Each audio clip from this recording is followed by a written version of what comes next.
The dream was simple. Train, suffer, break the ceiling, the universe embedded in every living thing, become the strongest, win. The dream did not get any more complicated than that.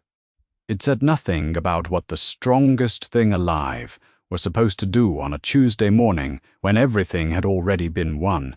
He had done it the honest way. 3 years of 100 push-ups, 100 sit-ups, 100 squats, and a 10-kilometer run every day, without rest, without air conditioning, without the biological ceiling that everybody was supposed to respect. He had not respected it. He had trained past the point where his hair stayed, past the point where the growth cap that Dr. Genus theorized was written into every living thing by something older than evolution, simply ran out of things to stop. The limiter broke the way a dam breaks when the pressure behind it has been there long enough, all at once, permanently, and on the other side of it he found unlimited strength, unlimited speed, a durability so complete that the concept had stopped describing a quality. He found something else beyond it, too, something the dream had not mentioned. He would punch something the size of a building and register the impact the way a wall registers a moth. He would save a city and stand in the rubble afterward and wait for the feeling, and the feeling would not come, not the thrill, not the relief, not the specific aliveness of having been in genuine danger and come through it. He had wanted to be a hero since he was a child, because it was the most alive he could imagine being. He became one. The wanting survived. The feeling the wanting was made of did not. He was reading a grocery circular when it happened, checking whether tuna was on sale this week, and the news was not good. Then there was a brightness behind the kitchen window that was not the sun. Then the sensation of falling. He looked down and saw a city rising to meet him from below, a skyline that matched nothing in his memory, a sky at an angle that told him this was not the kind of falling that ended on a floor. He had been kicked to the moon once and found his way back in the same fight. That had taken approximately 4 seconds. This felt farther and different, and there was no ship to leap back from, no ground to push off of, just the city coming up and the unfamiliar sky above it. 300 miles above Metropolis, the watchtower's monitoring systems flagged the incursion the same instant the city's cameras did. No recognized dimensional signature. Not the bleed, which left a specific scar pattern in the fabric of the 52 universes when it ruptured. Not a boom tube, which always announced its opening. Something from entirely outside the mapped multiverse. From a coordinate the instruments had no number for, the alert reached every active League communicator in the same second. Unknown origin. Unknown power classification. Unclassified object, descending above Metropolis, nothing on record to match it. The operations room went to full alert. The known incursion database returned 0 matches on the dimensional signature. The system ran the query a second time because the first result looked like a malfunction. Nobody present had a protocol for what the sensors were describing. The figure came down without fire and without an energy trail. A man in a white suit with a yellow cape and red gloves, falling feet first through 3,000 feet of open sky, watching the streets rise toward him with the focused calm of a man who has fallen from worse. He landed. The sound of it carried 4 city blocks. The crater was 12 feet across and 2 feet deep. A human body dropped from that altitude did not make a crater, it did not make anything, and then the fact of it was simply over. This body stood up from the crater immediately, brushed concrete dust off its gloves, and looked around at the stopped traffic and the overturned fruit stand and the line of car alarms that had all started at once, as if the city had agreed on a single response. The man walked out of the crater. His suit was undamaged. His expression said he was working out which direction was north. He looked up. The skyline was different from any city he knew. The proportions of the buildings were wrong for where he was from. Street signs in an alphabet he could not read. A billboard 2 blocks away carried a face he did not recognize. The people still on the block had pressed themselves against the far wall of a parking structure and were filming him on phones. And behind them, more people were arriving to film the same thing, and none of them were running, which meant either this city was used to this sort of thing. 3 million people saw it happen in real time. 20 million more saw it within 6 minutes. The footage was live on 4 platforms before the dust cloud reached the nearest parked car. The angles multiplied. The tear in the sky from a rooftop camera pointed at a construction crane. The descent from a news helicopter that changed course without waiting for authorization. The landing and the crater and the standing figure from a woman who had been filming a pigeon and kept recording because she did not know what else to do. The image they all produced was the same. Bald, yellow cape, white suit. Standing in a hole in a metropolis street, looking around at the unfamiliar intersection with curiosity and no particular alarm. The hashtag climbed for 11 minutes before the platform's trending algorithm admitted it had already lost the race. The man found the sidewalk. He read the posted menu in the window of a restaurant that had evacuated. He examined the prices, performed a currency conversion in his head, and apparently did not like the result. He put his wallet away. He stood on the sidewalk of a city he did not know, on a planet he could not name, in a universe he had never heard of, and he looked up at a sky that was the right color of blue. The air smelled like a city. He had saved enough cities to know the smell, even the ones he had never been to before. The sky above him was full of things flying. Helicopters, clearly. A few shapes that were harder to classify. One of them was circular and hovering at a distance that suggested it was watching him, which was fine. He was used to being watched. He was still bored. On the watchtower, the telemetry data came back in fragments. Power output exceeded every measurement threshold the instrument arrays were calibrated to handle. Not by a known margin, but by the kind of margin where the instruments returned maximum readings and then returned no further readings because there was no scale left to use. 20 years of tracking extraterrestrial arrivals and bleed anomalies, and every documented form of dimensional incursion on record. The system had never produced this output, every sensor at ceiling, no ceiling in the data. The Justice League was already moving. 300 miles below, the visitor found a street vendor. He examined the available items with the same patient interest he had applied to the restaurant menu. The products were unfamiliar. The currency was still wrong. He checked whether any of them were close to what he normally bought. They were not. He put his hands in his gloves and stood on the sidewalk of a foreign universe in the afternoon light, and noted that at least this was a city he had never walked through before, for a man who had seen everything that was not quite nothing. Real quick before we get into this, because I have to know, who is the next character you want to see cut loose on a world that absolutely cannot handle them? Drop a name in the comments. I read every single one. The response team came in formation, which meant it came fast.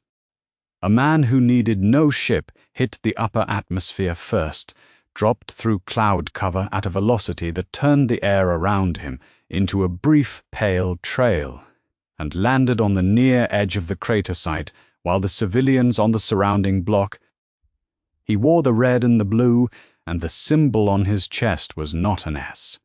Superman touched down with the controlled care of someone who had done this 10,000 times and still chose not to be careless about it. Behind him, a woman in armor covered the last 3 blocks at a run that ate pavement without appearing to rush, one hand resting near the hilt of a blade that had been carried into battles against gods. Wonder Woman's eyes went to the crater before anything else, reading the dimensions and the depth, the way a combatant reads a room. A man in a green suit descended from above, on a platform of solid light, the ring on his right hand cycling through frequencies that the visible spectrum had no record of. Green Lantern had been running scans since before he left the upper air. The 4th hero materialized at the north edge of the site, after having checked every adjacent street, alley, and rooftop, and found nothing alarming on any of them. The Flash had technically been last to stop moving.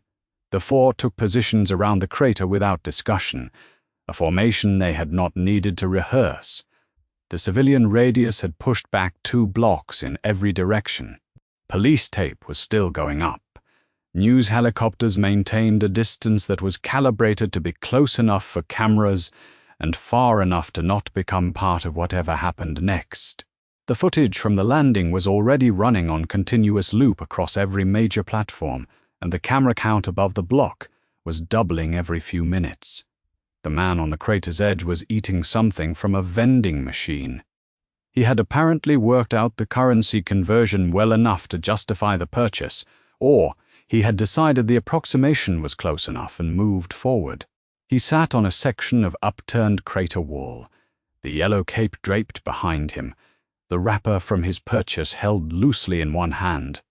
He looked up at the 4 incoming heroes and ran the assessment that powerful opponents had always triggered in him.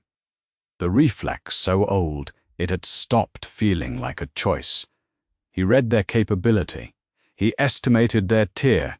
He performed the patient calculation of whether the next few minutes had any real chance of being interesting. These people were obviously powerful. That was usually the sign. He finished chewing and waited with the patience of someone who had stopped expecting much from that particular sign, but had not yet stopped checking. Superman landed in front of him. This was normally a moment that resolved things in one direction or another. A being that had not recognized Superman tended to recalibrate sharply the instant the landing registered, and a being that had recognized him tended to make that obvious through posture or aggression or some combination of the two. This one did neither. He looked at the red and the blue with the same assessing quiet he had applied to the skyline and the restaurant menu, and the vending machine options, present, unhurried, not yet committed to a conclusion about what any of it meant. Superman spoke. He gave his name and asked 3 questions in the measured register he had developed for first contact with beings whose category he did not yet have. Who are you? Where are you from? Why are you here? The visitor said his name was Saitama. He said he was a hero. He said he did not know how he had arrived here specifically, but he was from a different world, and the dimensional opening had appeared without any warning, and he had fallen through it. He would like to find a grocery store at some point, if that was something someone could help arrange. The restaurant prices in this neighborhood were not working for him. Superman processed this. He said he understood. He had met beings from hundreds of different worlds over the years, and none of them had listed food prices as the primary concern on arrival. He filed the detail without knowing yet what shelf it belonged on. Green Lantern's ring had been scanning since the approach. It cross-referenced detected energy signatures against the core database, a record maintained across 3,600 sectors of surveyed space, covering millions of catalogued species and every documented form of enhanced capability. The ring found no power source, not an unclassified one, not an anomalous one, no source of any kind. Whatever was generating this being's capability was not generating it in any way the instrument recognized as generation. Green Lantern had the ring run the scan again at maximum sensitivity. The result did not change. He said it quietly, to no one specific. I have nothing. No category, no signature, nothing. Wonder Woman had not moved from her position since landing. She watched. She had spent a life among beings who carried power the way a fire carries heat, outward and constant and readable at a distance by anything trained to read it. Ares had felt like standing too close to a forge. Zeus had carried the specific pressure of air before a storm decides to break. She had spent years calibrating her senses against beings who announced their nature, whether they intended to or not, who could not help but push their power ahead of them the way a ship pushes water. He was not containing anything. He was not suppressing anything. He occupied his own space the way a mountain occupies space, without effort, without assertion, simply and permanently there. She had no existing framework for what that meant. She told the others without particular inflection, "He is not performing calm. He is calm." The Flash had already run the test before she finished saying it. He moved laterally at roughly 1/4 of standard patrol speed, 20 feet to the visitor's left and back, a calibration he used on beings whose perceptual ceiling he needed to locate before anything else. At that speed, a baseline human registered a blur and lost the rest. A trained metahuman caught the direction. Most things at or below Barry Allen's tier caught the start and end positions and inferred what had happened in between. The visitor's head moved with him. Not with locked precision, not with the tracking quality that Speed Force perception produced, but the head turned and the eyes followed. And they followed in a way that placed the motion somewhere within the range of what this person could actually perceive.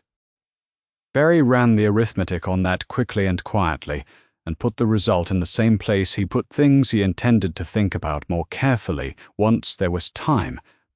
Superman turned to the others and summarized what they had. Unknown dimensional origin. No detected power source. Self-described as a hero from outside the mapped 52 universes. No stated goal beyond orientation. The League had established protocols for unclassified arrivals. 3 of them. All variations of the same basic principle. Establish some form of control first. Gather data second. Superman set all 3 aside. The others looked at him. Saitama had finished his snack. He set the wrapper down on the concrete beside him. He looked at the man in red and blue and ran the familiar calculation one more time, with the deliberate care he gave it when the reading actually mattered, out of habit and out of boredom, and with the faint specific wish he had learned not to name but recognized anyway, the wish that this time the number that came back would be the wrong one. Powerful. Obviously, the most powerful thing he had encountered in the hour or so since arriving in this world, by a margin that was not close. He assessed the gap between them the way he assessed every gap he had ever stood across from, with the patient arithmetic of long experience, and the arithmetic came back the way it always came back. Probably not enough. It never was. He hoped, with something smaller than hope and more durable than certainty, that he was wrong about this one. The first construct appeared around him in compressed green light, edges precisely calibrated. A force field test, not a cage.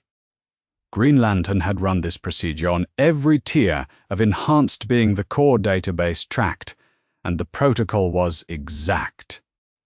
Standard output, sufficient to hold a Tier 3 subject, which was the threshold the ring used for beings who could rearrange terrain. The light closed into a sphere that covered a 3-meter radius around the visitor and held itself there. Saitama looked at the barrier, the way he looked at things that were in his way. Briefly, without particular commitment, and then through it he walked forward. The construct did not shatter. It did not crack or flare or produce any of the standard failure signatures of a containment attempt under extreme resistance. It passed through him. Green light folded around a body it could find no purchase on, and closed again behind him, intact and complete and entirely useless, while he stood on the other side of it, looking at the street. The ring filed the attempt as failure. The cause field remained empty. The flash had been moving since the construct deployed. He circled the visitor twice at a speed calibrated to identify the upper edge of the visitor's perceptual range, fast enough that a normal human saw a blur and nothing more, slow enough that a Kryptonian basiline being could follow the direction with effort. He circled, and Saitama's head moved with him, not with complete accuracy. Not with the locked-on precision of someone operating inside the Speed Force, where time had different rules, and motion meant something different than it did out here, with enough accuracy that it meant something. Barry Allen had set an assessment aside in the previous stretch of time, and filed it under later. The assessment broke its drawer. He revised his threat estimate upward, and then revised it again, and both revisions put the visitor in a range Barry had only assigned twice before in his career, to things he had not been eager to encounter a third time. He stopped circling. His face said what he would have said if he had said anything. Green Lantern was not finished. He built a second construct, a full containment sphere, at maximum ring output, walls of compressed willpower, sustained at the highest charge level he held in active combat. He had used this sphere against beings who operated at Wonder Woman's physical tier, against things that had folded apocalyptic war alloy with their bare hands. He held the charge there. Saitama pressed one hand flat against the inner wall. The sphere bent inward at the contact point. The green light deformed, not with the catastrophic failure of something overwhelmed all at once, but with the slow, complete yielding of something that had met a force it had no mechanism to resist. First inward, then through, then closed again behind the hand that had passed through it. The ring reported a 2% charge reduction, 2% of maximum output applied continuously to produce a hole. Green Lantern looked at the charge readout. He looked at the man on the other side of the construct, which was now a sphere with a man-shaped gap in one side. He stopped looking at the readout because the readout was not helping him build any model of what he was looking at. 3 blocks south, the street surface cracked open from below. The boom tube that came through it was brief and geometric, the same spatial signature the watchtower had catalogued on every prior apocalyptic incursion.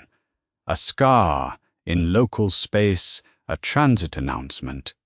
The scouting party that emerged had been working Metropolis's subsurface for 7 days before Saitama arrived. The anomalous dimensional tier he had come through had drawn them to the surface. 12 of them, armored in the dark alloy of Apocalypse's forges, each one capable of punching through vehicle frames and outpacing ground traffic at a sprint. In the League's threat taxonomy, a single parademon in open population was a managed crisis. 12 in a city block was a word the League used, escalating. They moved in formation toward the crater site, toward the dimensional residue from the tier, toward the League, and the figure the League had been attempting to classify. Saitama watched them for 3 seconds. The category he used for things shaped like these was simple: monsters. Not the word at its most frightened, the word as a working classification, the way a professional names the material they are dealing with on a given day asymmetric. Loud, moving with the specific aggressive confidence of creatures that had learned over years of contact that nothing alive had been sufficient to stop them. He had spent 3 years doing nothing but stopping things carrying exactly that confidence. It was the specific thing he was qualified for, the one area in which he still maintained some dim professional interest. He set down the empty wrapper from his vending machine purchase. He started toward them. Not running. The Flash and Green Lantern had already begun to move toward the formation. Wonder Woman's hand was on the God Killer. Superman had lifted slightly off the pavement, the micro-departure that preceded an intercept. The League had protocols for this situation, positions and sequencing and established roles for exactly this threat classification. Then the man in the yellow cape stepped forward, and the League's protocols became beside the point, because there was no measurable interval between Saitama stepping forward and the street being quiet. The consecutive normal punches were 6 strikes delivered in a compression of time so tight that the parademons at the rear of the formation were still registering the sound of the first impact when the 6th was already complete. Each strike carried the full output of a body that had broken every biological ceiling its design had originally set for it and found nothing on the other side of those ceilings except more space to move in. The lead parademon ceased to constitute a coherent object. The second and third followed before the first had finished ceasing to constitute one. The 4th, 5th, and 6th were almost formal, the practiced mechanics of someone who had thrown this punch at every tier of opposition the universe had produced, and had not yet found a tier that required any adjustment to the basic technique. The shockwave from the final strike displaced enough air to send a parked delivery vehicle onto its side 2 traffic lanes away. What remained of the scouting party evaluated none of this. The boom tube took them back before it finished closing. The Flash had run the velocity calculation on the first punch before the 6th had landed. He ran it again. He ran it a 3rd time. The number did not change. He looked at Saitama, who had found ichor on the back of his left glove from the impact and was wiping it off with the mildly inconvenienced expression of someone who has gotten paint on themselves and is not particularly troubled by it. And Barry Allen said quietly, to no one he expected to hear, "That was faster than me." No one responded. It was the kind of statement that any response would have made worse. Superman had watched from the moment the boom tube registered. He had assembled the response plan automatically, vectors, sequencing, positioning to limit civilian exposure, all of it built in the time it took to form an intention. He had not needed to use it. Not because someone else had arrived at the situation first, but because the situation the plan addressed had ended before the situation fully constituted itself. He watched the man in the yellow cape clean his glove. He watched him put the glove back on.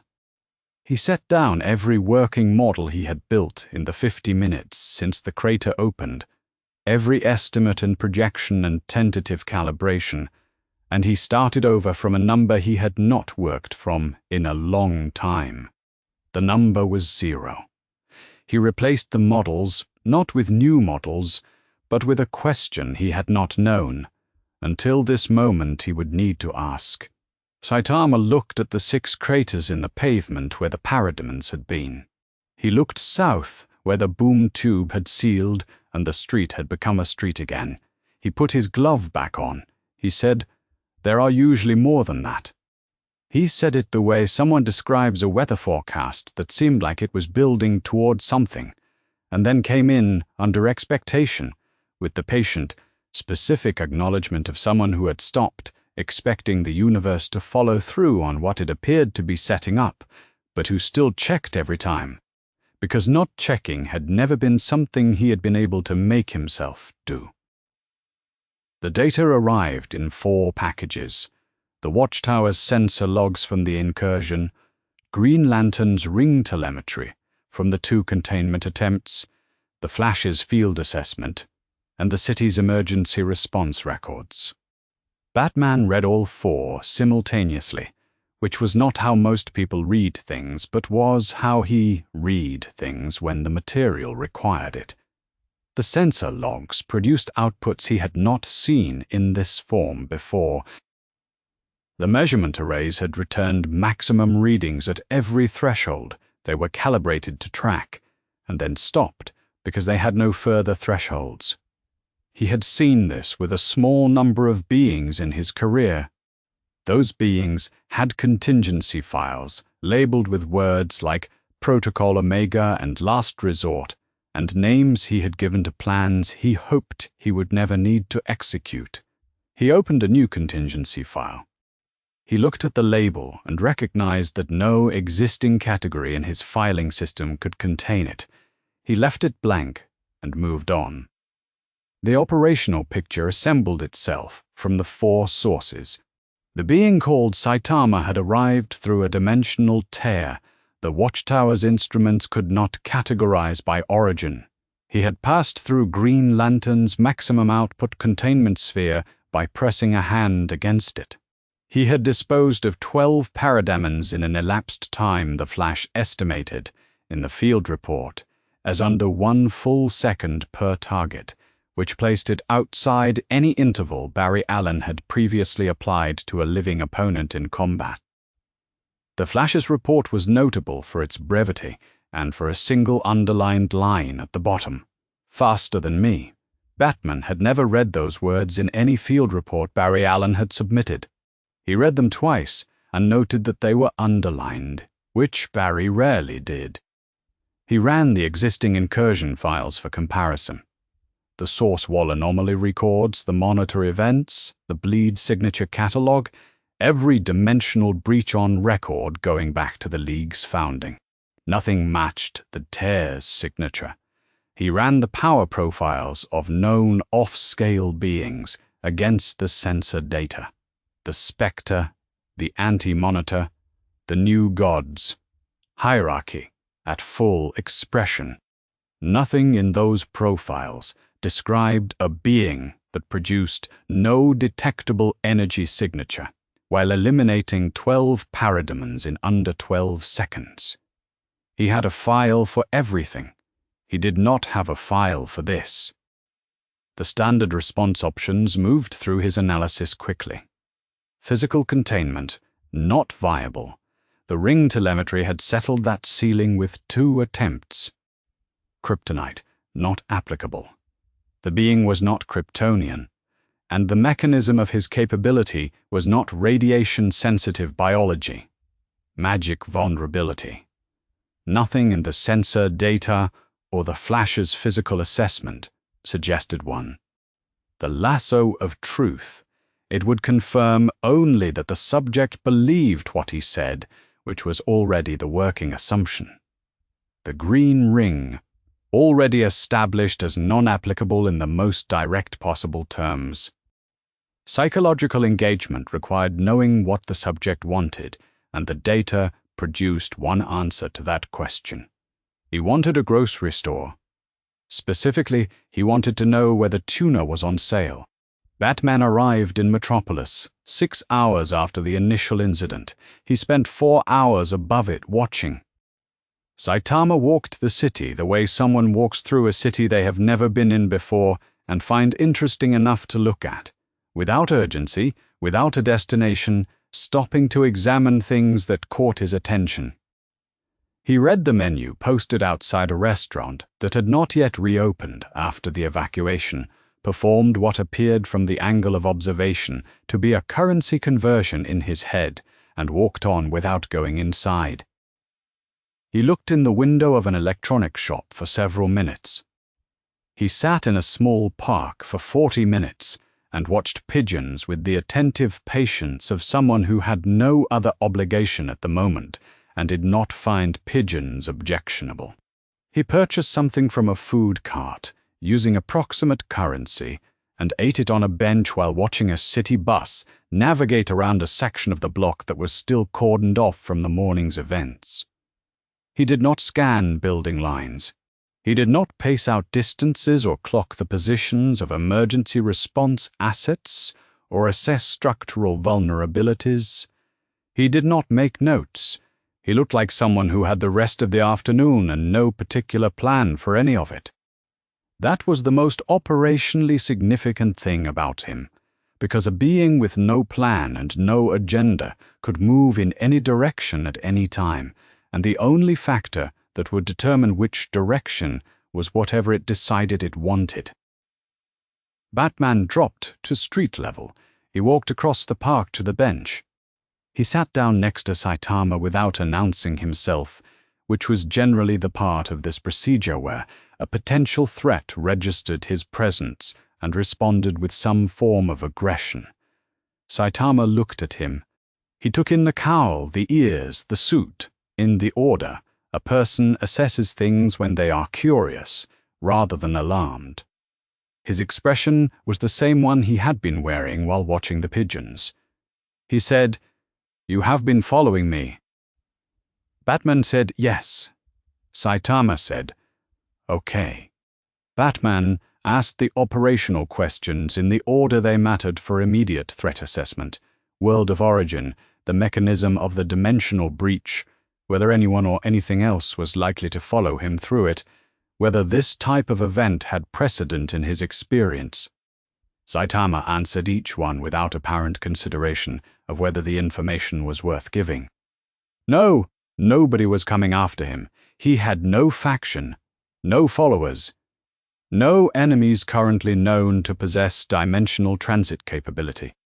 Yes, this general category of event had happened once before, in that he had ended up on the moon for approximately 4 seconds, but that had been the result of a strike from another party, not deliberate transit. And he had returned to Earth under his own power in the same fight. Batman noted the moon transit. The Flash had flagged the same anecdote. 4 seconds. Voluntary return, self-propelled. He added it to the file. He asked the question that none of the others had thought to ask. He said, "What were you doing when the breach opened?" Saitama considered this with the concentrated effort of someone trying to reconstruct an ordinary morning. He had been in his apartment, he said, Tuesday. He had been going through the weekly sale flyer for the grocery store near his building. He had wanted to check whether tuna was on sale. The previous week it had been on sale, and he had not been able to buy as much as he had wanted because he had not had enough cash on him. At the time he had been hoping it was on sale again. It was not, which was disappointing. And then there was a light outside the kitchen window, and he fell through the floor into this universe. Batman sat with this for a moment.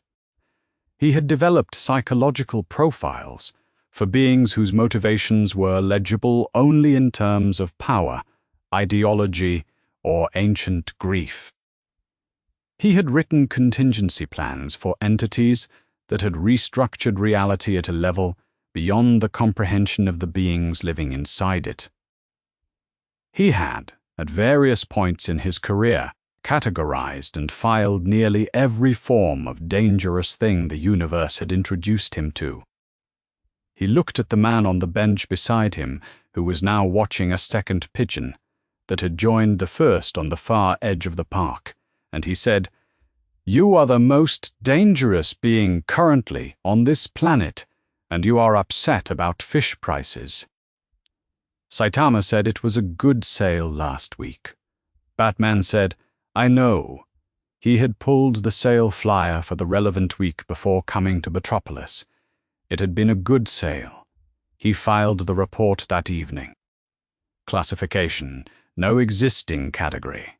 Power level: exceeds all measurement thresholds. Immediate danger to Metropolis. None detected. Observable motivation: unclear, not hostile. Engage as a potential asset before any other party arrives at the same conclusion. The addendum he did not file with the League. He kept it in a separate document, personal, restricted, distribution, none. It read, "This being is looking for something. He does not know what it is yet. Establish what it is before Darkseid does." Superman found him in the park, on the same bench, watching nothing in particular with the focused patience of a man who had decided this was as good a way to spend time as any other available to him. He landed a few feet away and came to the bench on foot, which was the choice that said he was there to talk rather than escalate. He said he had a request, not a fight. A calibration. He needed to understand the limits of what he was dealing with, and the only way he had ever found reliable for understanding a being's capability was to test it directly. Saitama looked at him. He said he supposed that was fair. He had nothing else going on. Superman said the exchange needed to happen above the atmosphere, the shockwave from a full-power exchange at their respective output levels would produce consequences for Metropolis that neither of them wanted. Saitama said he was aware of that problem. He had encountered it before. Someone had kicked him to the moon in a fight once. He had come back in the same fight and finished it. He said this without particular emphasis. As a relevant piece of context, Superman said, "Understood. Let's go." They went up. The city reduced itself below them in stages, block, then district, then the grid of roads and rooftops, shrinking to pattern, then the curve where the atmosphere thinned to dark. Superman kept pace beside him, watching. The visitor moved through the vacuum without a suit, without an oxygen system, without any visible acknowledgement that the environment had changed. The temperature, and the radiation, and the absence of breathable air appeared to have reviewed his situation and decided they were someone else's problem. Superman had spent years identifying the threshold, where a being became dangerous enough to warrant full effort. He had placed this one above that threshold, and above the next one after that, and the incident data from the previous day placed it above every threshold he had a name for. He needed to verify that himself. He moved first. Full output, the strike he did not throw inside city limits, because the guarantee of collateral damage was too high at this scale. He had bench-pressed the mass of the Earth for 5 consecutive days once, to establish a baseline, and he hit with everything that baseline represented. His fist connected with the man in the yellow cape, and the force went in. Not absorbed, not deflected. It went in and stopped the way force stops against something that has simply decided not to accommodate it. The physical feedback Superman's body expected from an impact of that magnitude did not arrive. There was no give, there was no recoil, there was nothing to push against. He hit again. He shifted the angle and the velocity and hit again. He varied the targeting and the sequence, and came in from angles he had learned specifically against beings who could take a direct impact and struggle with the second approach from an unexpected vector. None of it produced a different result. He brought the full solar-powered output of a Kryptonian body to bear, and the man in the yellow cape waited through all of it with the expression of someone waiting for a bus that is running behind schedule. Present. Not especially impatient, not especially interested. Saitama hit back once. He had thought about the percentage before throwing the punch. The Earth was far below, but the shockwave from an unrestrained strike at full output would still reach it. He threw what felt to him like approximately 20% of what he was capable of. The compression ring the impact produced was visible from the watchtower as a sphere of displaced space propagating outward, 300 kilometers in every direction. From the contact point, Superman was launched. He corrected his trajectory in open space, realigned, and returned. 4 seconds. His expression when he came back was not the same expression he had left with. Prey. His body had registered an impact. It had no prior reference point for, and something about that registration was visible on his face in a way he was not trying to hide. They stopped. Not because the calibration had concluded with useful data. because continuing it at higher output produced no information that did not also produce consequences, and Superman was honest enough to acknowledge, in the space between them, that higher output from Saitama's direction would produce consequences for Superman. He said, "You are holding back." Saitama said, "Yes." He said, "By how much?" Saitama thought about it. He said, "I don't really know. I stopped counting a while ago." Superman held that. He had been overpowered before. He had fought Doomsday and paid a price that his memory still kept an accurate record of. He had faced Darkseid's avatar and understood what it felt like to be outmatched in a way that required allies and architecture to survive. What he had not encountered before was something that overpowered him without registering that it was doing it. Something with no investment in the exchange at all. He said, "You could do a lot of damage here." Saitama said, "I know." He said, "Then you're choosing not to." Saitama said, "I don't want to." That's different from choosing. Superman waited a moment. He said, "Then what do you want?" Saitama was quiet, not evasive, not reluctant. He was quiet the way a person goes quiet when a real question arrives, and they recognize it as real, and no quick answer they could produce would be honest. The quiet lasted long enough to confirm it was not a pause before a response. It was the response. Superman had spent a long career across every scale of conflict. He had faced beings who wanted to conquer, and beings who wanted to destroy, and beings whose desire was so old it had become structural, something in the architecture of how they moved through space. He had not faced something that wanted to feel a fight and could not. He knew what that expression was, not from experience. He had never gotten close to that edge himself, because the world had always produced something new, because there was always another person who needed help, because hope had never run out on him the way it appeared to have run out here. He had thought once about what it would look like from the outside if every challenge the world could produce stopped reaching you. He had thought about it briefly and then chosen not to continue, because it was the kind of thought that did not help. He was looking at someone for whom it had not been a thought. He was looking at someone who had arrived at the far end of their own capability and found that the far end was not a wall. It was just more space, with nothing in it worth swinging at. He said, "Come back to Earth. We can talk." Saitama looked at him. Something in the invitation appeared to land in a different register than anything else that had been said to him since he arrived. He said, "Okay." At the watchtower, the telemetry data from the exchange had been processed before they finished descending. Wonder Woman set the output report down and looked across the operations room at the figure who had been standing motionless since the data came in. She said, "He pulled his punch. At 20% output, he staggered Kal-El." Johns had not spoken since before the exchange began.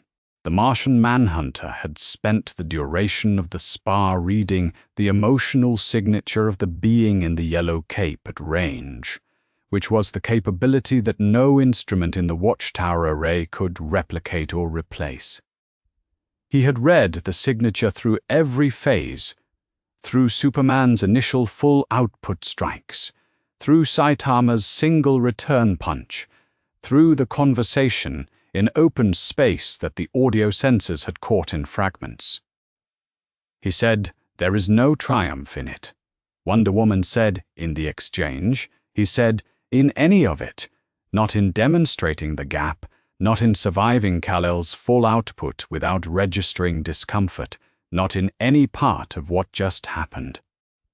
He is not performing restraint. There is no pleasure anywhere in his signature. There is something else. I am not certain yet what to call it," she said. "What does it feel like?" He looked at the output display, at the compression ring still visible in the deep space telemetry feed. He said, It feels like someone looking for a door in a room that does not have one. The Watchtower's classification files were updated before the end of the day's shift. The prior threat tier designations were marked obsolete. A new entry was opened with 2 fields: Visitor, Unclassified. Below that, in Batman's notation convention, 3 lines entered separately from the official record: does not want to conquer, does not know what he wants. Find out. The League assembled in the operations room of the Watchtower at 1700 hours, which was the time Superman had designated for a formal council on the situation. All 7 founding members were present or present enough. 5 in the room. Batman arrived 2 minutes in, and Saitama was visible through the window that looked into the adjacent commissary, sitting at a table by himself with a sandwich and the nutrition label he was reading from the back of a bag of something he had found in the cabinet. Nobody had formally invited him. Someone had left a message saying there was food on board, and he had come. The 7 members of the League looked at the window for a moment. Nobody was certain how to open a meeting about a being who was 40 feet away eating lunch. Superman spoke first. He said the situation had been assessed across 5 days and 4 significant data points, and his position had not changed from the one he had stated at street level on the first day. The being in the adjacent room had arrived through a dimensional breach, had not initiated harm, and the appropriate response was to understand him before any other decision was made. He did not know whether Saitama was an asset or a variable, but he knew that treating an unknown as a threat before the evidence supported it had never produced good outcomes for the League or for anyone the League was trying to protect. Batman's position was shorter. He said the question of what Saitama wanted had to be answered before Apocalypse answered it for them. The window for choosing how to engage was limited by the window before someone else decided to engage instead. Wonder Woman said she had spent 4 days observing the visitor in various contexts, and her red had not shifted. He did not carry himself like a conqueror, he did not carry himself like a weapon, and he did not carry himself like someone looking for an opportunity. He carried himself like someone who had once fought for something specific and could no longer clearly remember what the specific thing had been. That was not a threat profile. It was something more complicated. The Flash said he wanted to add something from the tactical side for the record. The Speed Force gave him options against most physical threats. Against Saitama, the options that were still viable were time travel and phasing. Those were not combat options. He was not raising this as a threat assessment. He was raising it to establish that the usual frameworks for managing a physical unknown did not apply here, and the League should proceed accordingly. John Johns had been in the room since before the meeting started. During the period when Saitama had been eating in the commissary and the League had been assembling on the other side of the window, the Martian Manhunter had maintained a careful surface contact with the visitor's mind. Not a deep scan, not an intrusion, simply listening at the threshold where a mind's ambient state was legible without entering it. He told the League what he had found. The mind was unguarded in a way that indicated no one had ever given him reason to guard it. There was no calculation in it, no aggression, no strategy. And it carried something he did not have a word for in any of the 46 languages he was fluent in. A hollow in the place where the feeling of victory should have registered, not small. The hollow was the accumulated size of every fight he had ever won, every opponent he had ever ended. He had held minds that had been broken by grief, and minds that had been emptied by ideology, and minds that had gone quiet in the particular way of things that have given up. He had not held a mind that was simply waiting, with no object in view, for something it no longer believed would arrive. Green Lantern had received communication from Oa that morning. the Guardians of the Universe had flagged the Metropolis incursion in the core records. 3 additional lanterns had been assigned to monitor the solar system's outer perimeter. He reported that the emotional electromagnetic spectrum had produced readings on the visitor during the space calibration that the core analysis team had forwarded without classification, because they did not have one. The ring registered negligible fear, minimal rage, low hope, and in the frequency where willpower typically read for a being of significant capability, the ring had found something present but unlabeled. The Guardians, he said, wanted more data. He told them to get in line. Superman left the meeting at the 1740 mark and walked to the commissary. He sat across from Saitama, who had finished the sandwich and moved on to a container of something that appeared to be a grain dish. Superman said he had a question. He said, "What do you know about this world so far?" Saitama thought about it with the deliberate focus of someone constructing an accurate inventory. He said, "You have a bald man who dresses like a bat, which I understand. You have a man in red who runs very fast. You have a woman who might actually be able to hit me for real, which would be interesting. You have a lot of cities with glass towers, a lot of aliens coming and going. Some of your cars fly, which is different." Superman said, "You are taking all of this calmly." Saitama said, "I am always this calm." He said it without particular inflection. Then he said, "It is the problem." Superman sat with that for a moment. He said, "You could protect a lot of people here. A world you do not know. People you have no relationship with. But what you can do is real, and there are things coming that would use you if you let them. And there are people here who could be saved by what you are capable of." Saitama said, "Probably." Superman said, "Doesn't that mean something to you?" Saitama looked at the table. He was quiet for a few seconds in the particular way of someone who is not looking for a comfortable answer, but for an honest one. He said, "It used to mean everything. It still should." He paused. He said, "I just can't feel it the way I used to, and I don't know if that's something that comes back." Superman did not answer. This was not the conversation he had prepared for. He had prepared for something harder in one direction, a being with an agenda, a being with a demand, a calculation he would need to negotiate against. He had not prepared for something that felt like looking at a mirror someone had left facing the wrong direction, showing a reflection of a question he had chosen, a long time ago, not to finish asking himself. He said, "Stay for now. Let me show you something worth protecting." Saitama picked up the grain dish. He said, "Okay." Batman had left the meeting 9 minutes before Superman walked to the commissary. He had been reviewing the Paradigm and skirmish data in a separate partition of the Watchtower system throughout the Council, running it against the Signal's intelligence archive while the discussion continued. He had found what he was looking for at the 1730 mark, and had not said anything to the room because the meeting was not the relevant action point. The secondary signature embedded in the boom tube transit data from the skirmish was not a standard scouting output. It was a passive receiver. Something on Apocalypse had been listening to the dimensional anomaly from the moment of Saitama's arrival. The scouting party had been drawn up by the residual tier signature. That much was consistent with standard Parademon behavior.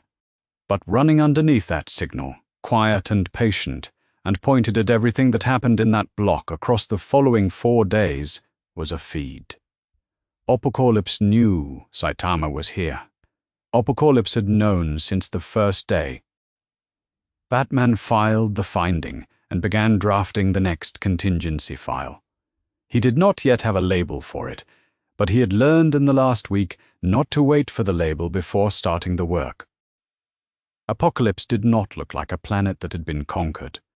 It looked like a planet that had always been exactly this, as if the fire and the slag and the machinery were not the result of something done to it, but the natural condition of a world that had never been given reason to be anything else.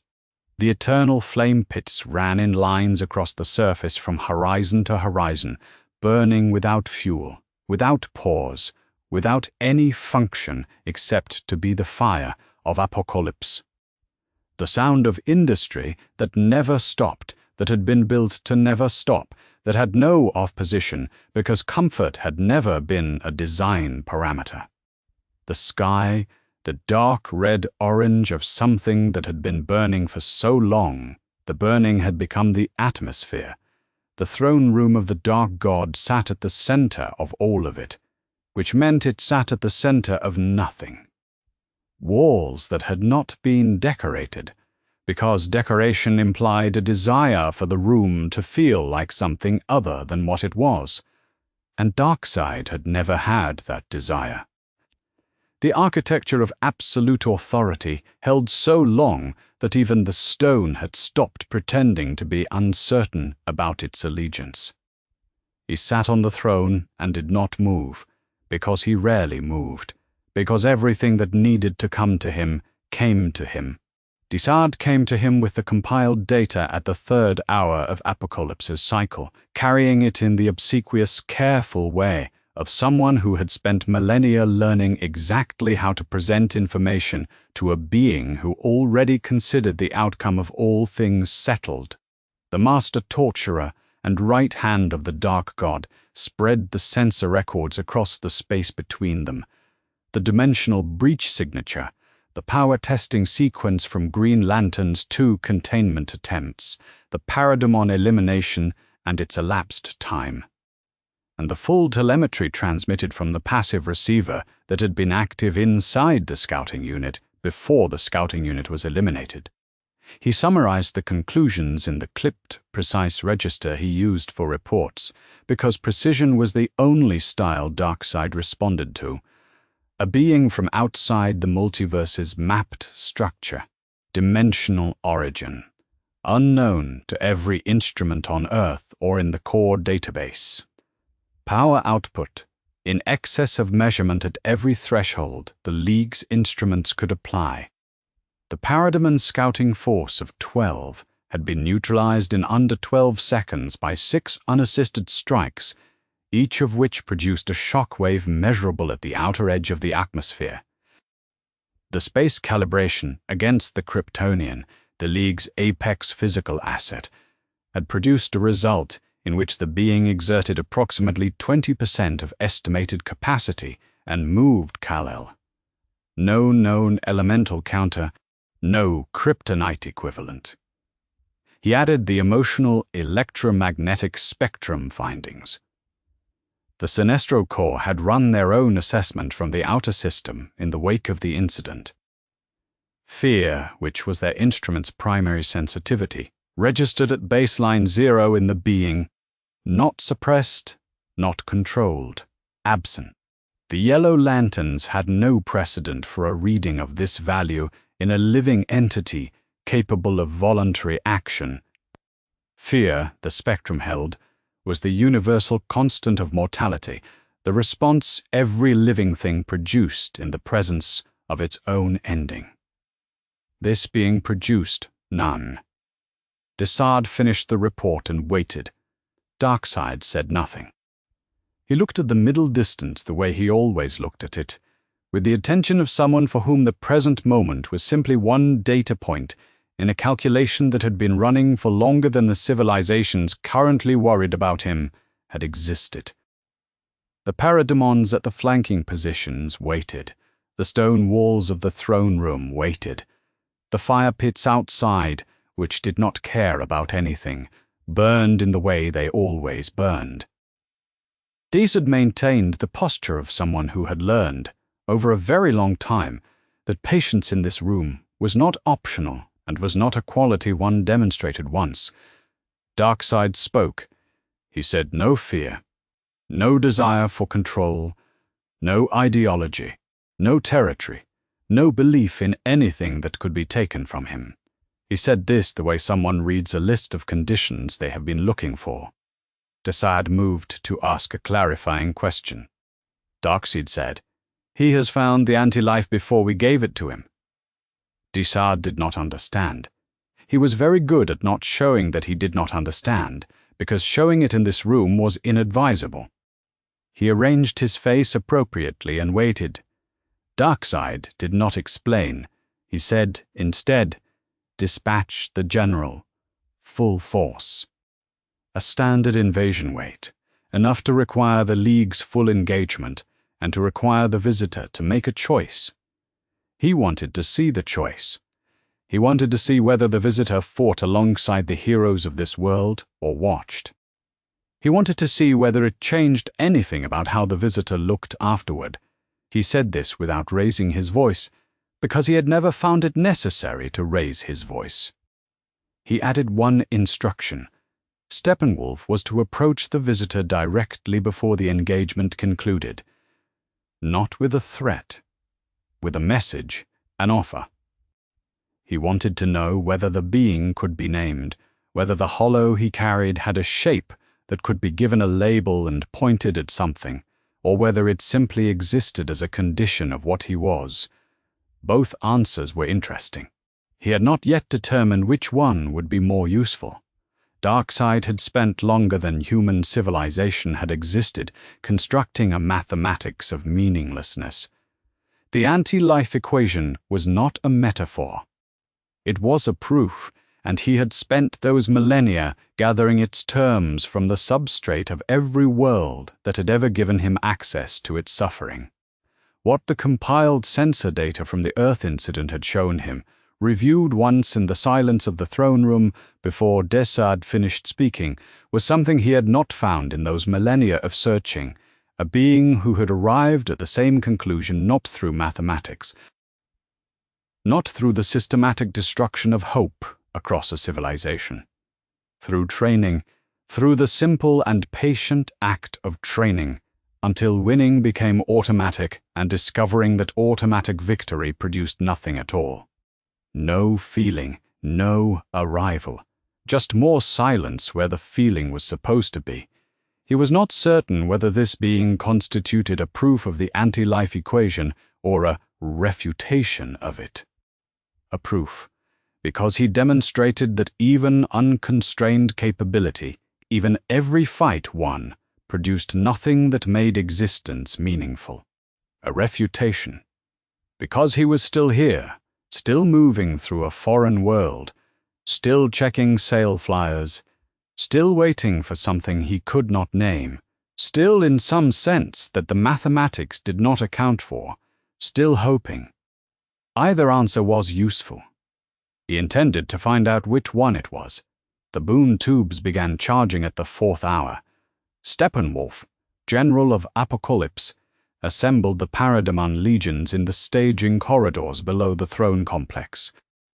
The geometric signatures of boom tube preparation accumulated in the electromagnetic record of local space in a pattern that to the right instrument array was indistinguishable from a declaration of intent. 300 miles above Metropolis, Batman's early warning system flagged the pattern at the 5th hour. He had been monitoring for it since the 3rd day. He had expected it. He had built the contingency for it.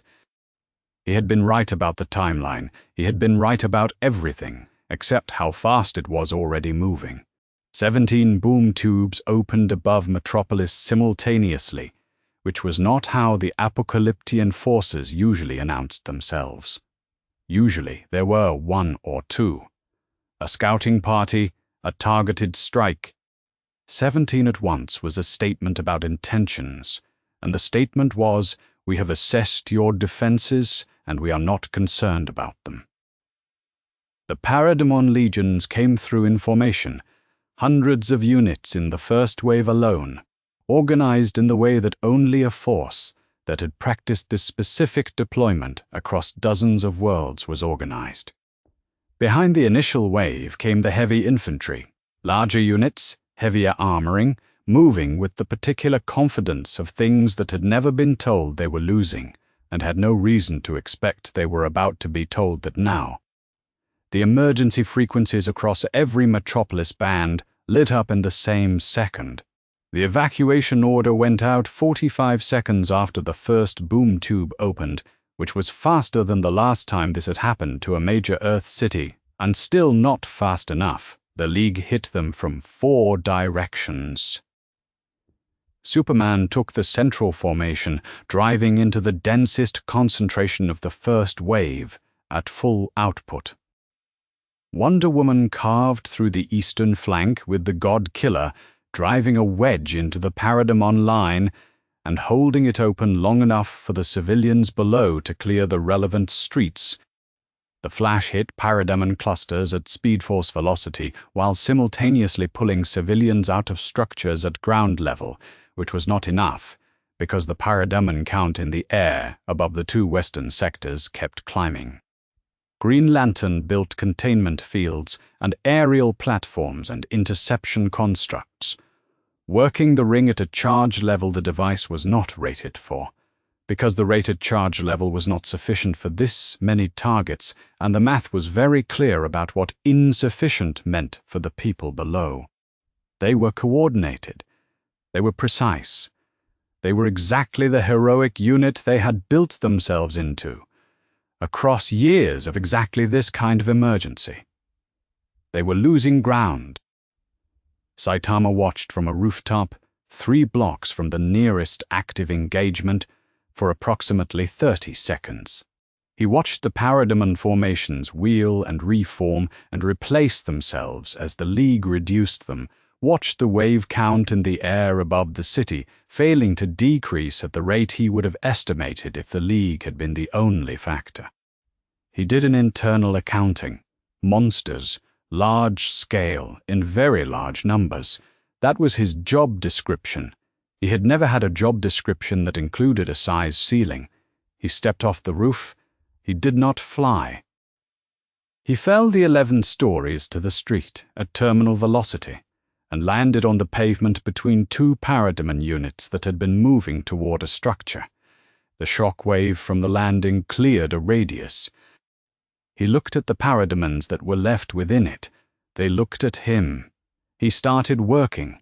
Consecutive normal punches, 1 per target, rapid, without urgency, delivered at the pace of someone who had done this so many times that the rhythm had settled into something close to resting. He moved forward, through the intersection, and the Parademon units ahead of him reformed around his approach, and the units behind him were no longer there.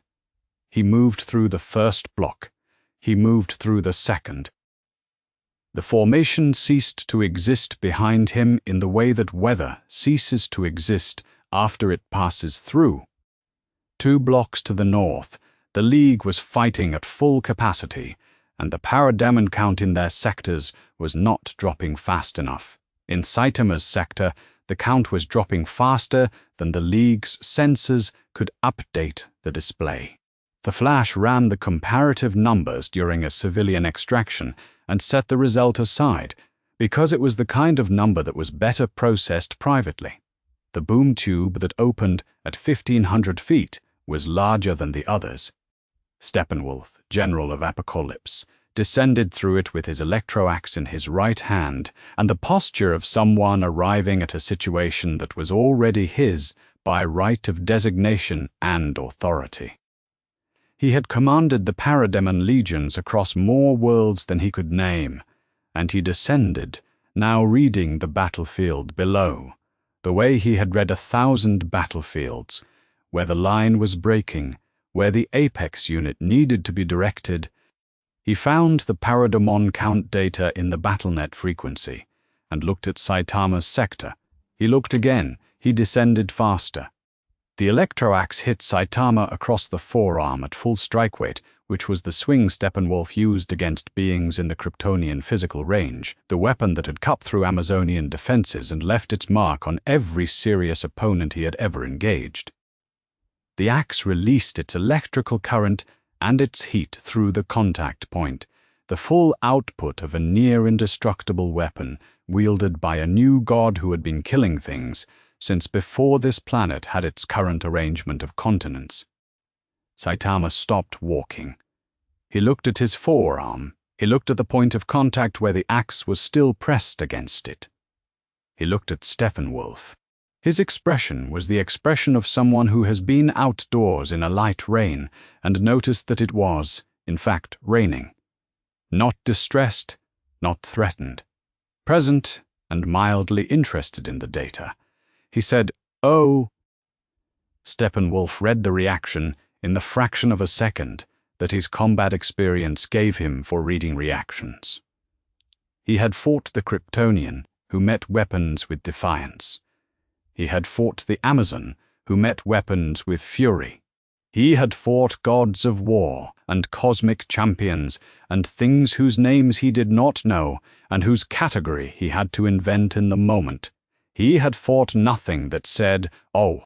The specific flavor of the syllable, registering the axe's output, the way you register a change in wind direction, not as a threat, as a sensation, was a piece of information that Steppenwolf's very old and very experienced brain filed under a category that the brain labeled, in the part of itself that handled honest assessments, as concern.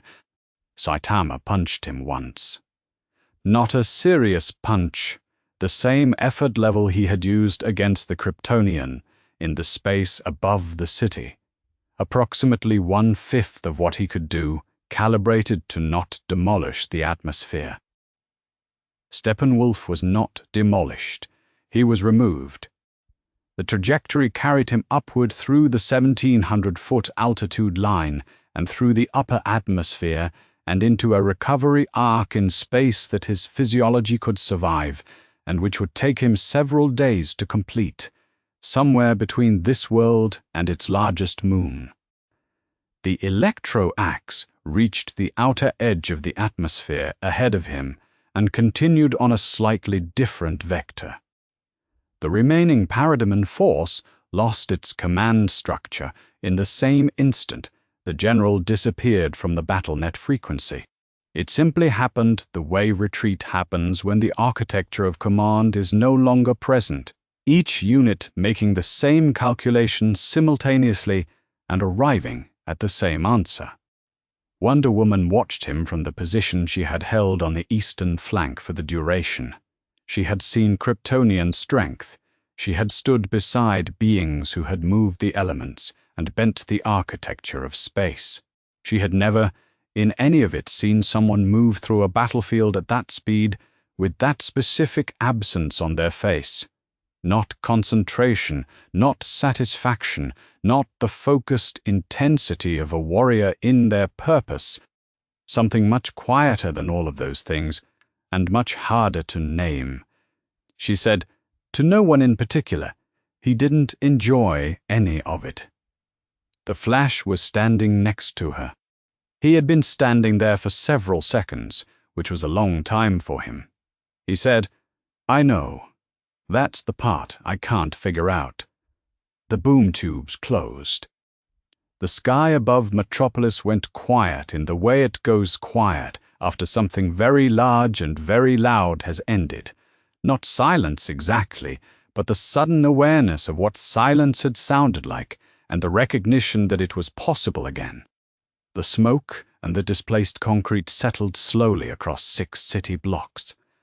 Saitama stood in the rubble of what had been an intersection and looked at his gloves. He had won. He always won. He brushed a piece of concrete off his sleeve with the back of his hand. He said to nobody, "Is that it?" He did not sound disappointed.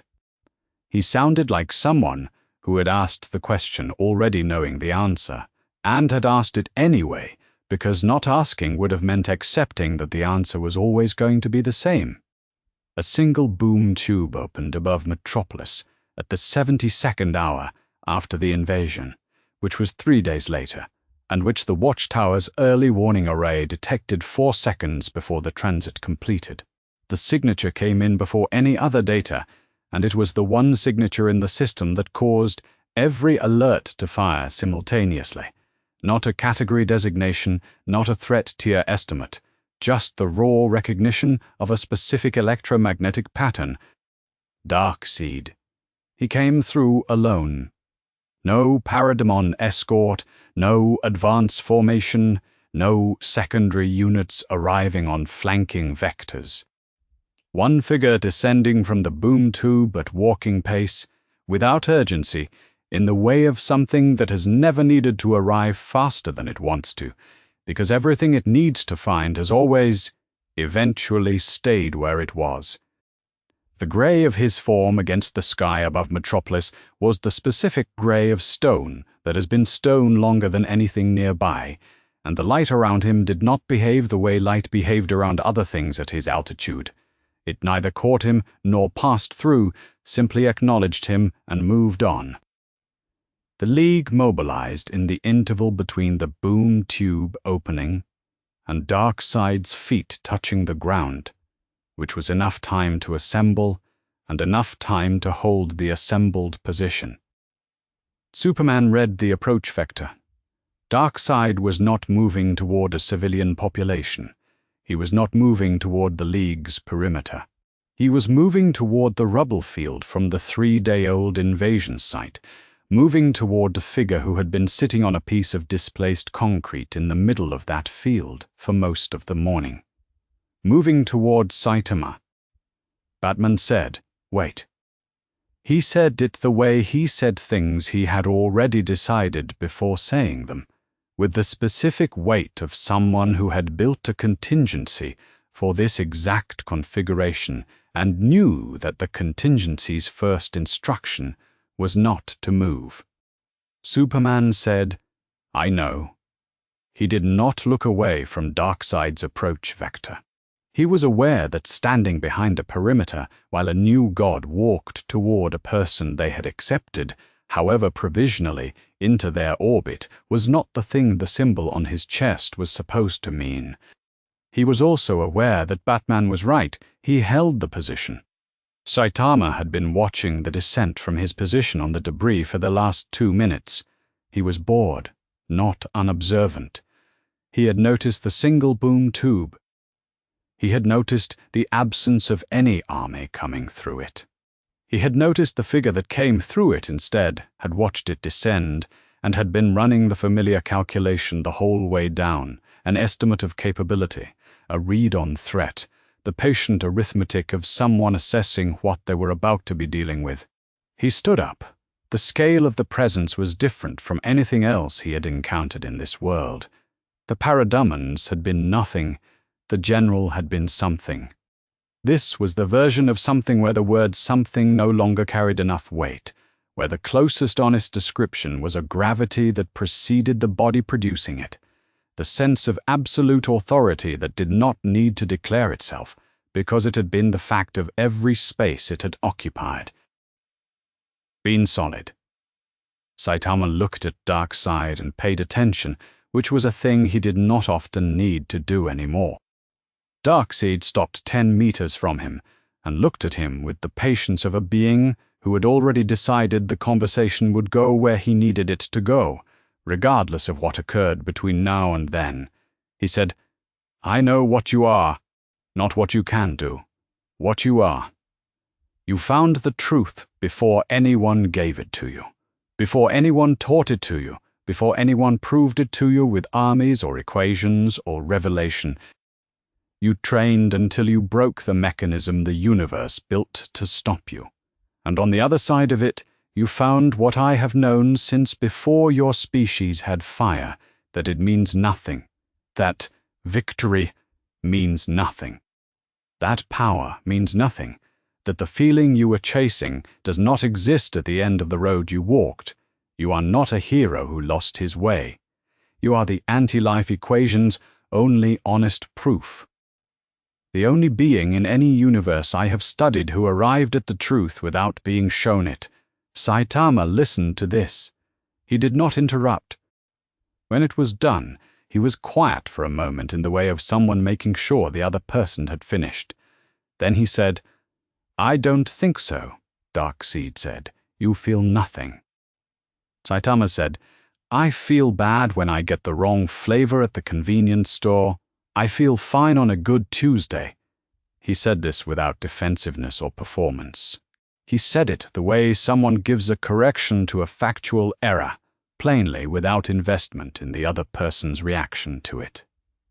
Darkseid said, "You feel nothing in battle." Saitama said, "That's true." Darkseid said, "Then come to Apocalypse.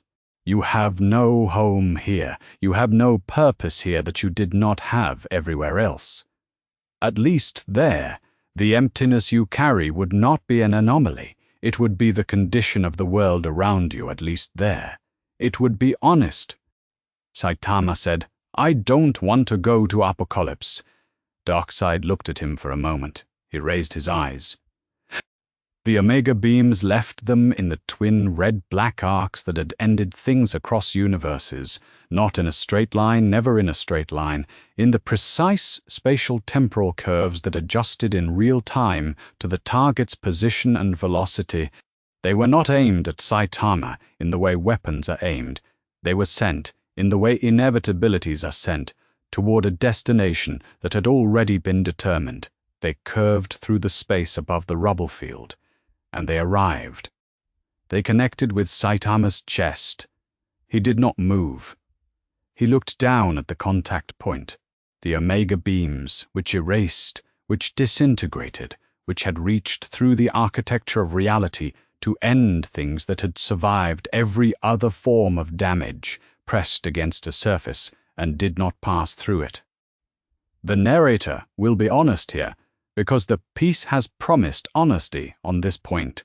This is the debate this chapter was always going to reach, and it does not have a clean resolution.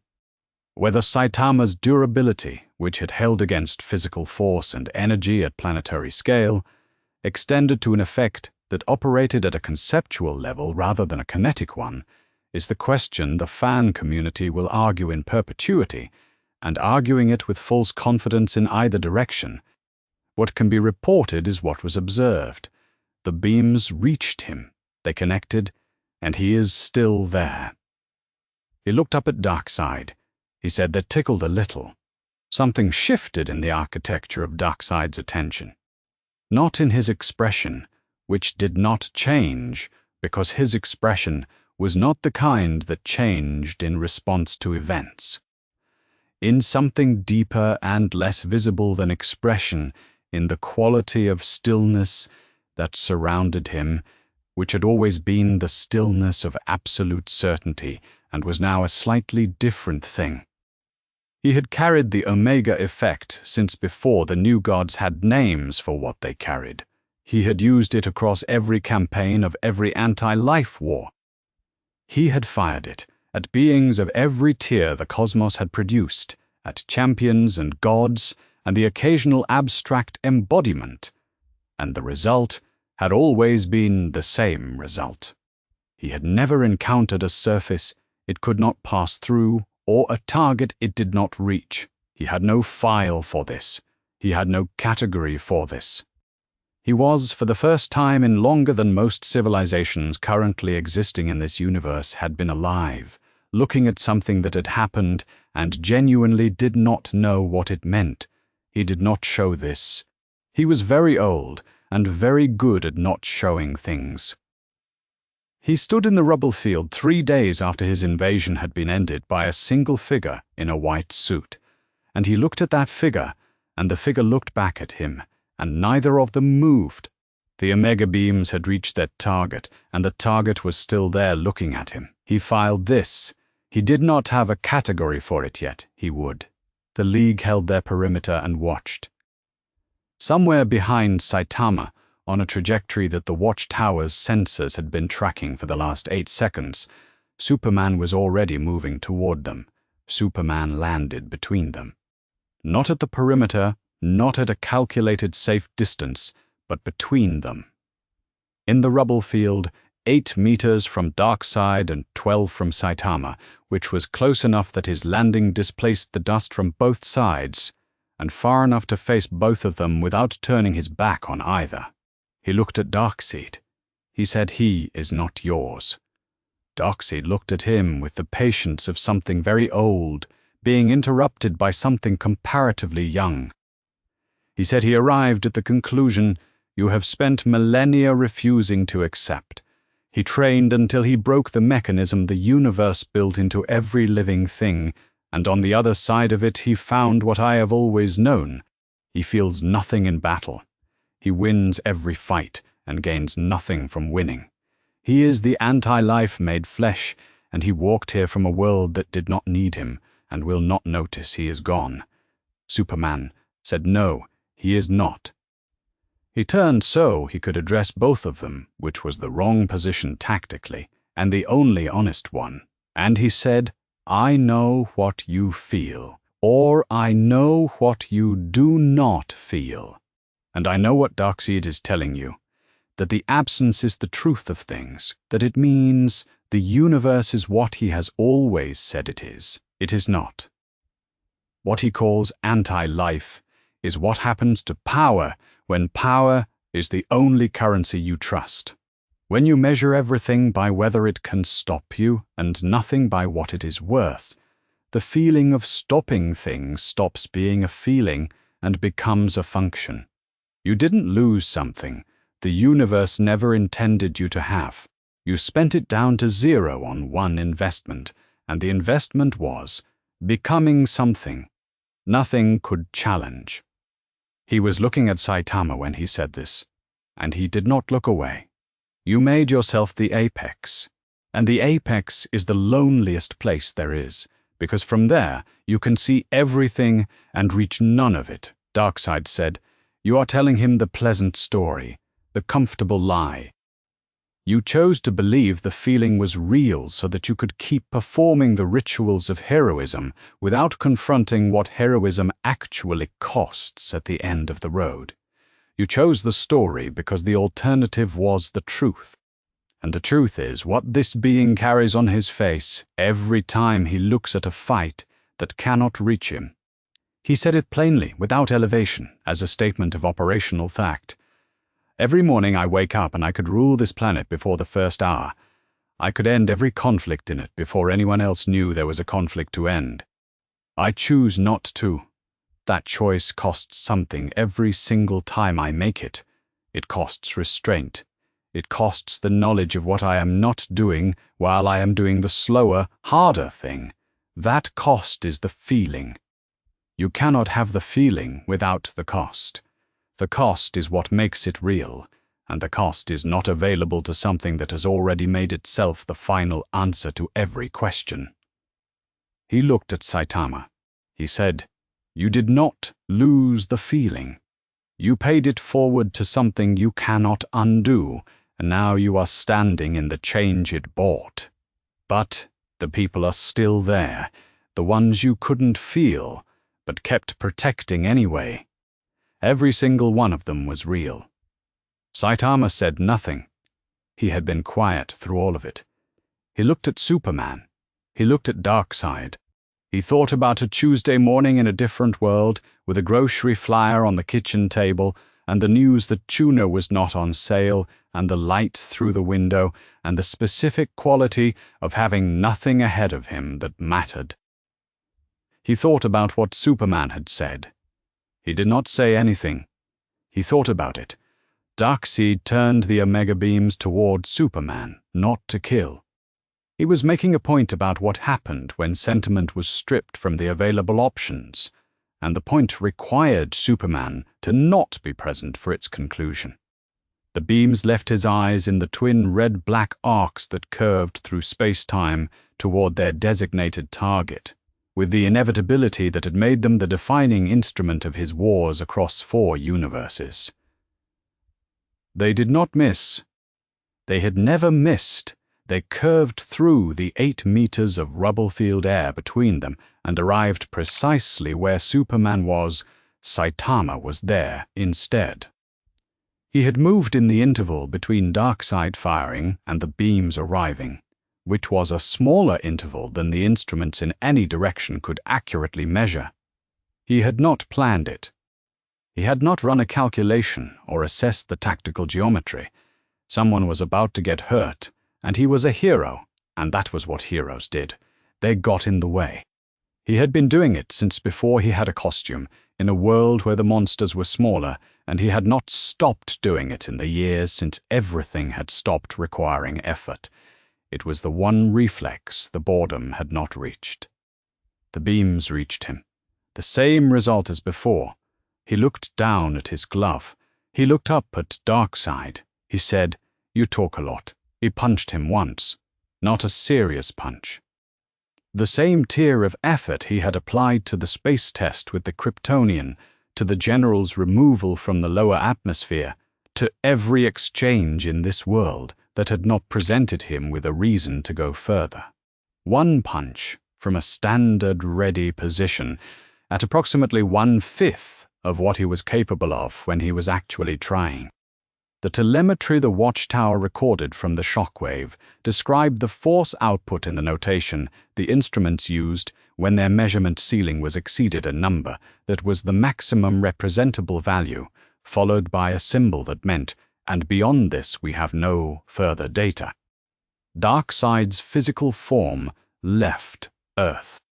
The instruments tracked the trajectory, upward, through the atmosphere, through the exosphere, outward on a vector that carried the physical avatar of the dark god of Apocalypse past the moon's orbit, past the point where the watchtower's sensors could resolve individual objects clearly, and then beyond the resolution limit. The last firm reading placed the signature somewhere between the orbital path of Mars and the inner edge of the asteroid belt. He was not dead. A true new god did not die from this, did not die from being struck by even the most extreme physical impact, because the true form of a new god was not housed in what had just been launched, but the physical instrument through which he operated on this plane was gone, and the forces he had deployed on Earth lost their command structure in the same instant the signature crossed the outer atmosphere. The boom tubes opened automatically and took them back. The sky above Metropolis went clear. No formations, no red-black arcs, no geometric tiers in local space. The crater, the puncher's shockwave had opened in the rubble field, was wider than a city block and would take some time to explain to the city's infrastructure department. The League began moving from the perimeter. The dust settled. Saitama looked at his fist. He said, "Still nothing." He said it as a statement of fact, delivered with the precision of someone who had checked the same reading every time for 3 years and reported it accurately each time, regardless of how the reading came out. He had spent disappointment down to its last reserves a long time ago. Just the accurate accounting of what was or was not present after punching a god. Superman stood in the rubble next to him. He did not say. He looked at what had just happened, the crater, the clear sky, the city that was still there. He looked at Saitama. He said, "Yeah, I know." He said, "Give it time." Saitama looked at him. He said, "How long?" He had never liked dishonest comfort, had spent most of his career trying to give people the version of hope that was real rather than the version that was easy. He said, "I don't know. It doesn't come back the same way it left. But the people are still there, everyone you kept standing for, even when you couldn't feel why. That part doesn't go away." Saitama looked at the rubble. He thought about this for a long time. He did not say anything. But he did not walk away either. The Watchtower's post-engagement assessment took 3 days to compile and was delivered to the full League in a report that contained, in its summary section, 2 lines that had to be understood together, or they meant nothing. The first, Darkseid's physical avatar had been destroyed. The second, his true form endured. The mind of Darkseid, the will and intelligence, and the long patience that constituted the actual being, had never been housed in the physical form that was now somewhere beyond the inner asteroid belt. What had been launched was an instrument. The instrument was gone. The player was not. The war with Apocalypse was not over. Batman's early warning array had been running continuously since the moment Saitama punched Darkseid out of the atmosphere, monitoring the boom tube frequency signatures for the next movement, and the monitoring would not stop. They had won the moment. The moment was not the war. The dimensional breach sensor had also produced its findings, and Superman delivered those separately, on the same day, in person. The physics of Saitama's arrival were not ones the League's Science Division could replicate without data they did not yet have. The specific signature of the tier he had come through did not match any dimensional transit mechanism in the Watchtower's archive. No corresponding exit had appeared in the sensor record. The honest answer, which Superman gave because he did not give dishonest ones, was that they did not know how to send him home. They were working on it. Not yet meant, not yet, not never, but not yet was the true current state. Saitama said, "Okay." He said it the way he said most things, without additional weight. He had come from a world where the Hero Association tracked his kills and assigned his rank, and had made him wait 3 months for a rank adjustment that every monster in the country's database had already settled informally by declining to survive the encounter. He was accustomed to operating in conditions that did not resolve cleanly into something he had been promised. Not yet was a condition he knew how to live in. He had been living in it for 3 years and had not stopped showing up. Superman found him 2 evenings later on a rooftop 17 stories above a metropolis street that had been repaired faster than the one 3 blocks over, because this street was closer to downtown and the city's recovery contractors worked inward from the center. Saitama had been there for 2 hours. The sun was finishing its exit through the layers of refracted city light along the western skyline. He was not watching for threats. He was watching the city the way you watch something that is happening without requiring your input. The lights coming on in the windows one after another as the dusk gathered. The people moving through the streets below who were not looking up, because people in cities do not look up, unless something makes them. Superman landed on the rooftop edge beside him. He did not say anything immediately, which was either the right instinct or simply an honest one. Then he said, "I have thought about it. What you carry, or what you do not carry. I have thought about what it would feel like if there was no fight I couldn't end before it started. And therefore, no fight that asked anything of me." He paused.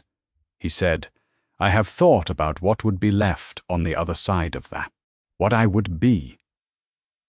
I decided a long time ago that I was not going to find out, not because the thought frightened me, because of what finding out would cost the people who do not have a choice about whether to feel things.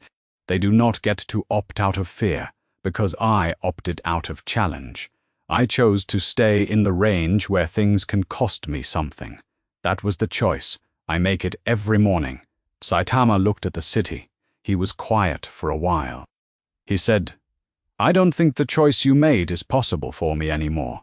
I can't put the ceiling back. It doesn't work the way you're describing." Superman said, "I know. That is not what I am asking you to do." Saitama said, "Then what?"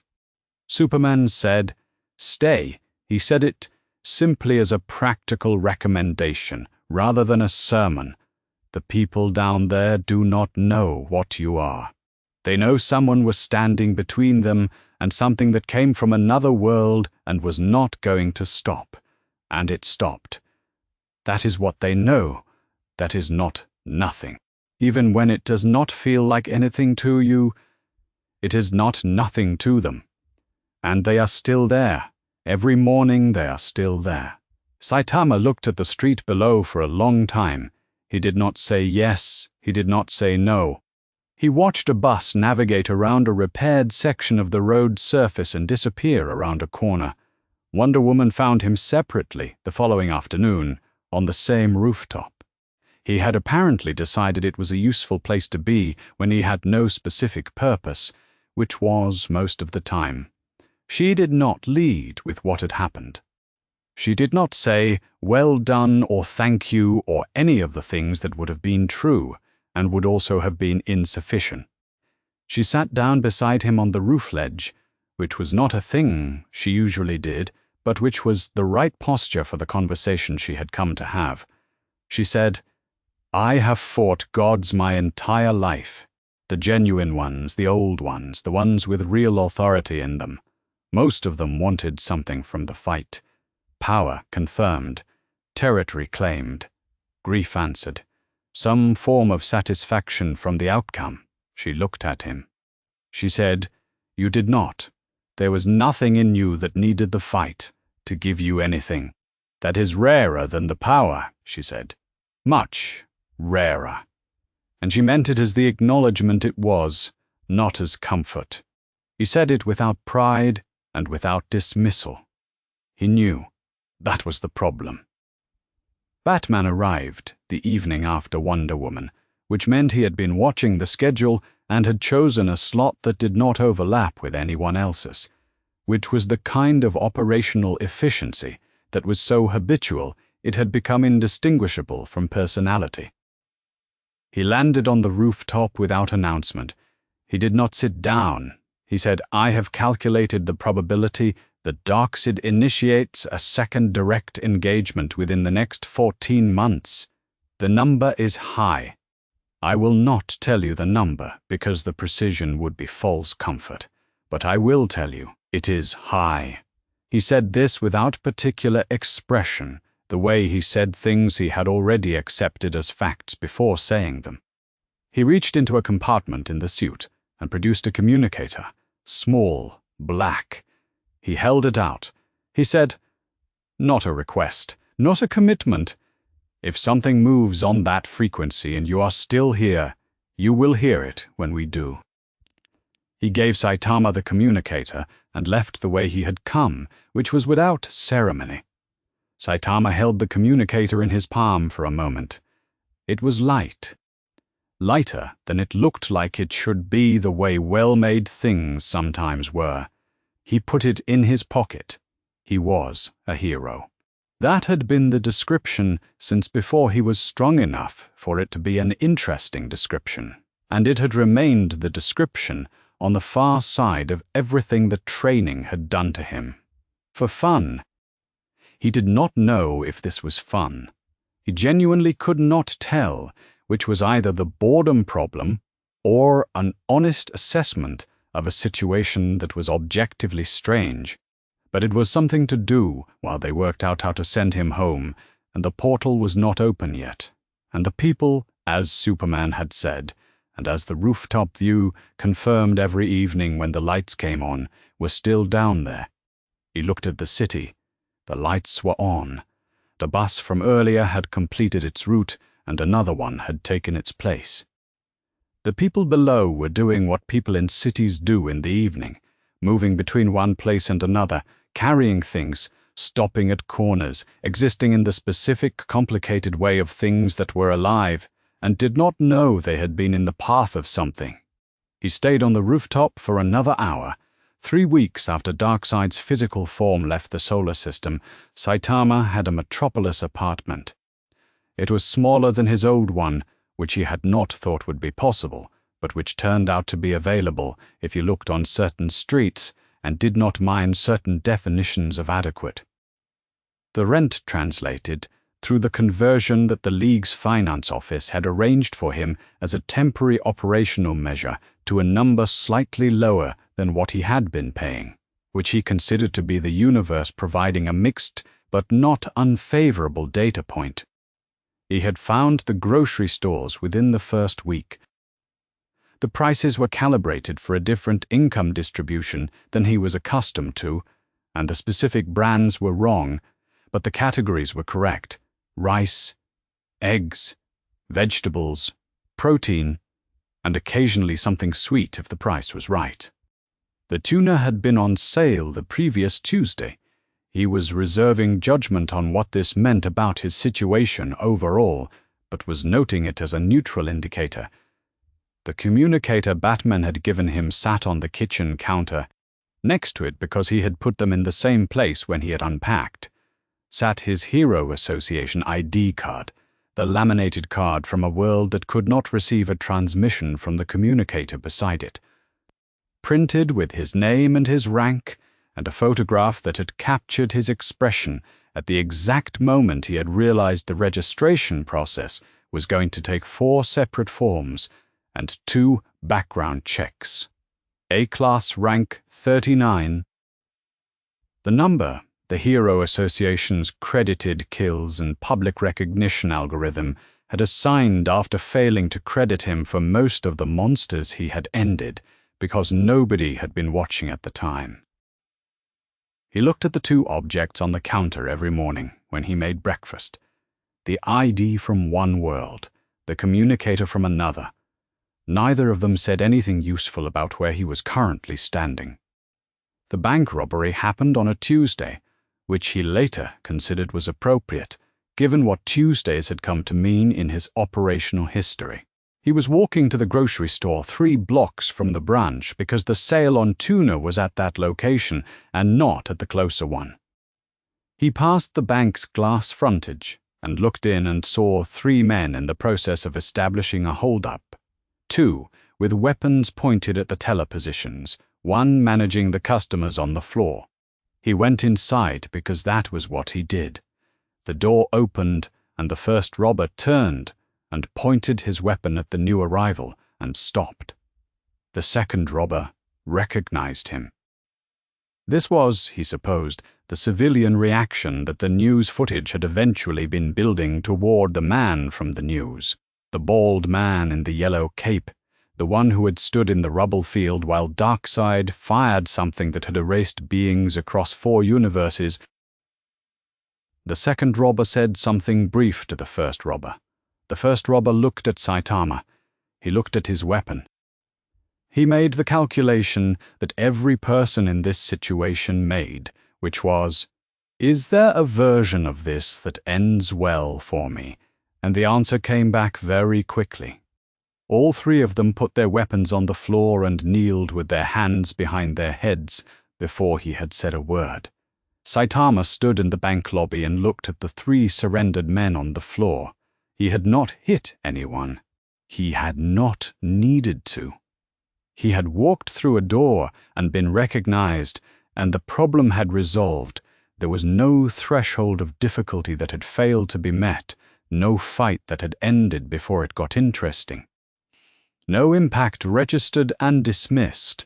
The thing that moved through him in that moment was not the feeling he had been searching for since the day the training finished and the ceiling came down. It was not satisfaction, not the version of it that had driven him through 3 years of impossible repetition. What it was, exactly, was harder to name, something smaller and less complete, something that occupied the approximate location where satisfaction used to live without filling the space entirely.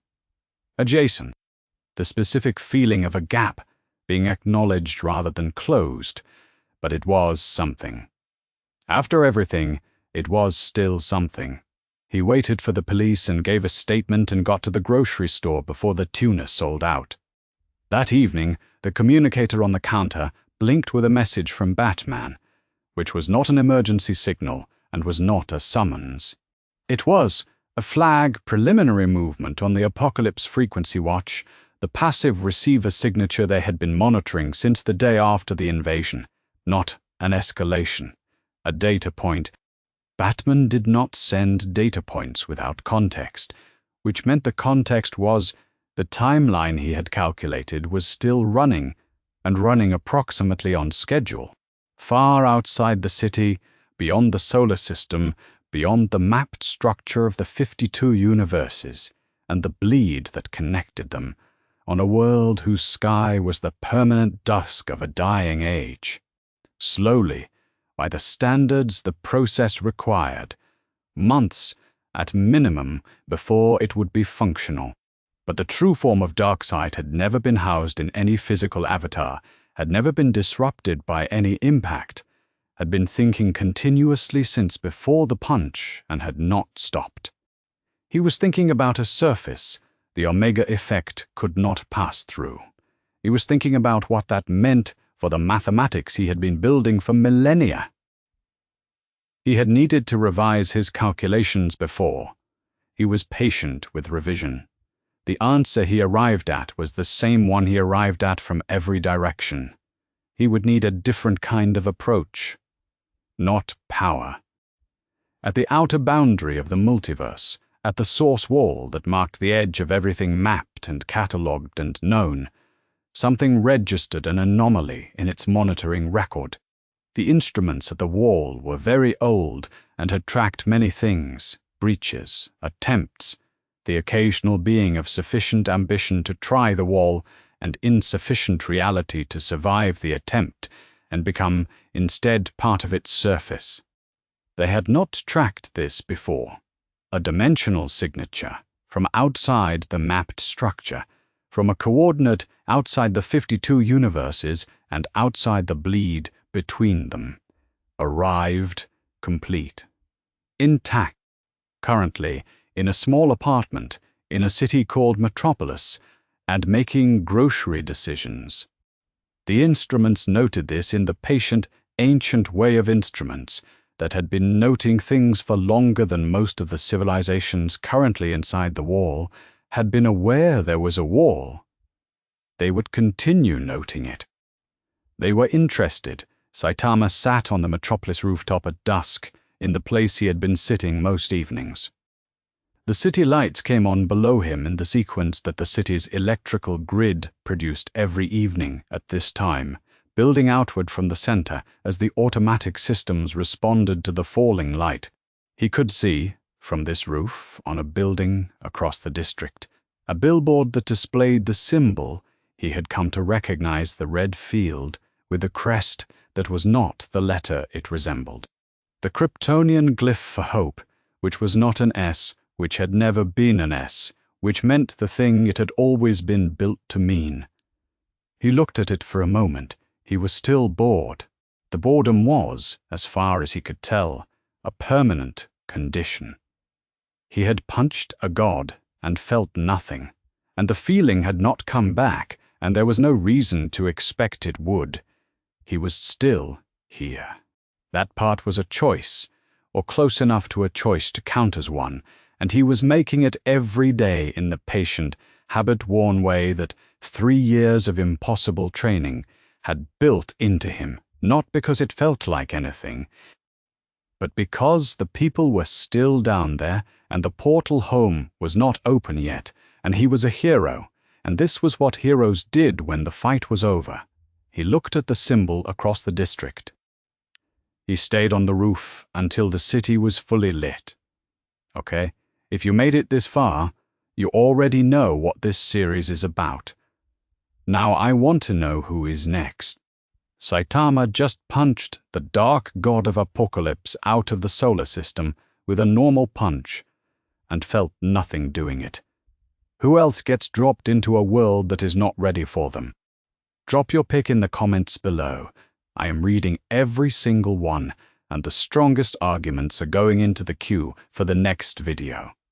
If you want to be here when we find out, hit subscribe so you do not miss it. Like the video if you think the DC Universe just got its first honest look at what an apex predator from outside the multiverse actually looks like.